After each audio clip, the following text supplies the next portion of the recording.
अस्सलामुअलैकुम, this is my vlog. और आज हम बात करेंगे अपना ओवर थिंकिंग पे। ओवर थिंकिंग क्या होती है? मेरे हिसाब से ओवर थिंकिंग वो थिंकिंग है जिसका आपकी फ्यूचर से, प्रेजेंट से और पास्ट से कोई लेने देने नहीं है। उसको कहते हैं ओवर थिंकिंग।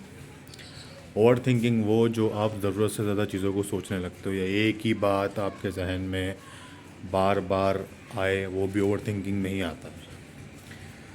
अब ओवर थिंकिंग नहीं करनी चाहिए। क्यों नहीं करनी चाहिए? उसकी ख़ास वजह यह है कि ये आपके ब्रेन को डैमेज करती है।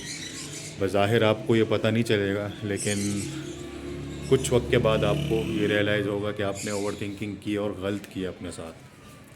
तो कोशिश यही करें कि ओवर थिंकिंग हरगिज़ ना करें। जो भी चीज़ है वो आपके नसीब में लिखी हुई है, चाहे वो आपका रोज़गार है, चाहे वो आपका अमीर बनना है, चाहे वो आपका शादी करना है, चाहे आपका लाइफ पार्टनर है, चाहे आपकी कोई बीमारी है, चाहे कोई मुश्किल है, चाहे कोई आसानी है, वो सब आपके नसीब में लिखी हुई है। तो ओवर थिंकिंग करने वालों को मैं यही मशवरा दूंगा कि भाई खुदारा खुदारा खुदारा ओवर थिंकिंग करके अपने जहन को बर्बाद ना करें।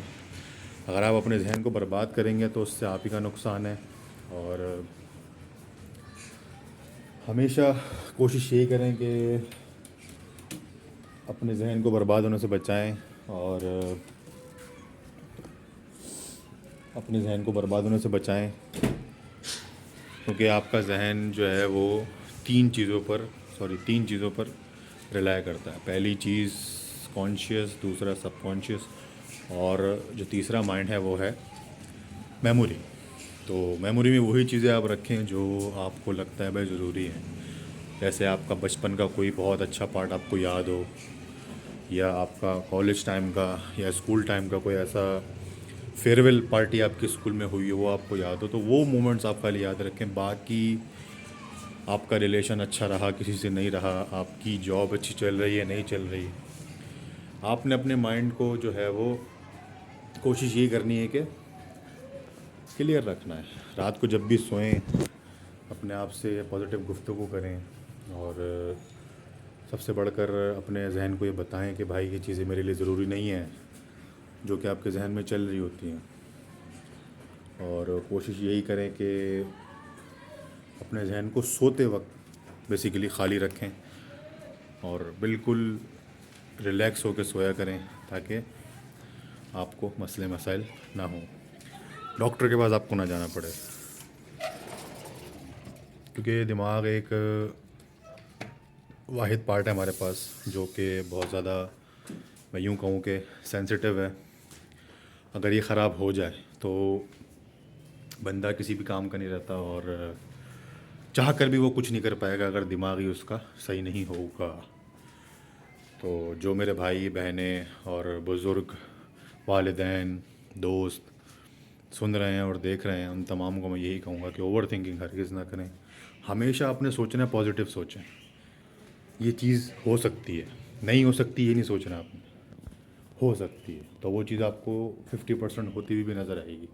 लेकिन अगर आप ये सोचेंगे कि भाई ये चीज़ हो ही नहीं सकती, तो वो कभी भी नहीं होगी।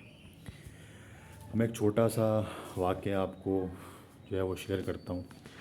मैं यूनिवर्सिटी के 6 सेमेस्टर में था और एक मेरा कोर्स था, मुझे उसका नाम भी याद है, history of art and architect.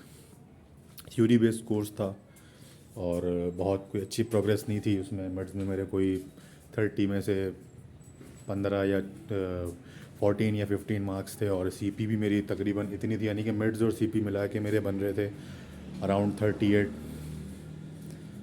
जी 38 या 36 बन रहे थे।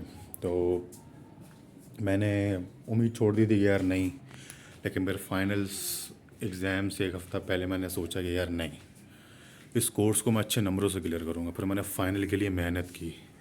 उस वक्त मैंने ओवर थिंक नहीं किया, हालांकि मेरे जहन में आ रहा था कि मैं ड्रॉप कर दूँ, दोबारा पढ़ लूँगा, और दोबारा पढ़ के फिर अच्छे से मतलब वो कर लूँगा। तो कहने का मकसद ये है कि ओवर थिंक ना करें, नॉट थिंक, डू एक्शन। ये मैं इसलिए कह रहा हूँ कि आप सोचें नहीं, एक्शन करें। जब आप सोचेंगे तो सोचने से तो मसले का हल नहीं निकलता।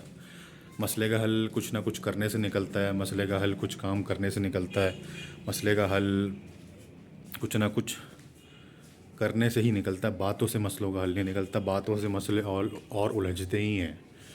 तो ख्याल रखें अपना बहुत सारा, अपने इर्द गिर्द लोगों का भी ख्याल रखें, अपना भी ख्याल रखें, और सबसे बढ़कर जो है अपनी अपनी आप यानी कि अपनी सेल्फ़ का ख्याल रखें, अपने इमोशंस का ख्याल रखें। किसी भी बंदे को जो है वो इतना इख्तियार ना दें कि वो आपकी ईगो को हर्ट करे, आपकी इंसल्ट करे, ठीक है, आपको जो है वो इतना गिरा दे लोगों के आगे कि आप उससे उम्मीद भी ना कर रहे हो, आप उससे एक्सपेक्ट ना कर रहे हो कि वो आपके साथ ऐसा कर सकता है। तो कोशिश यही करें कि आप उस बंदे को इतना मौका ना दें। अगर आपने किसी को इतना इख्तियार दिया हुआ है तो खुदारा उससे वो इख्तियार वापस ले लें, ताकि वो आपकी ज़िंदगी को ख़राब ना करें। तो कोशिश यही करनी है कि ओवर थिंकिंग नहीं करनी, और सबसे बढ़कर ये है कि आपने चीज़ों को लाइटली भी नहीं लेना। अगर आप मेहनत कर रहे हैं तो मेहनत करें, इंशाल्लाह आपको उसका सिला मिलेगा। ओवर थिंकिंग जो है वो आपको अभी तो अंदाज़ा नहीं होगा, लेकिन आफ्टर 12 एंड 10 ईयर्स आपको रियलाइज़ होगा कि जो चीज़ें आपको बआसानी याद रहती थी वो आप भूल जाएंगे। जो चीज़ें आप आसानी से किसी को यूं विद इन अ सेकंड जवाब दे दिया करते थे, उसके लिए आपको सोचना पड़ेगा। मैं इस डिसऑर्डर से गुज़रा हूँ, तो मुझसे बेहतर मेरा नहीं ख्याल कोई जानता होगा, क्योंकि बीच में मैं थोड़ा सा मतलब ओवर थिंक करने लगा था, और इतना करने लगा था कि मैं सोते हुए भी सोचता था। तो इस चीज़ को मैंने खुद ही ओवरकम किया, और इस चीज़ से मैं खुद ही निकला।